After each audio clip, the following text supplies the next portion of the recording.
yapılmakta olan parkın isminin Rabia olması için mahalle sakinlerinden imza kampanyası başlattık. İmzalarını aldık.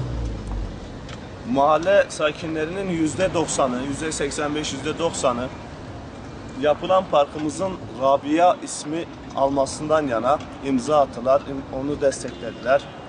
Biz de bu talebimizi belediye başkanlığına sunmak için toplanan imzaları götürüp belediye başkanlığına sunacağız.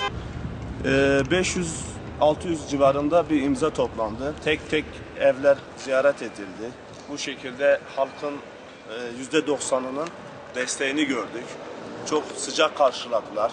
Yani bir Saray Parkı'ndansa Rabia Parkı'nın çok olumlu olacağını, yani bizim gönlümüzden geçenin de bu olduğunu, bu şekilde sıcak karşılamayla imzalarını attılar, desteklerini sundular.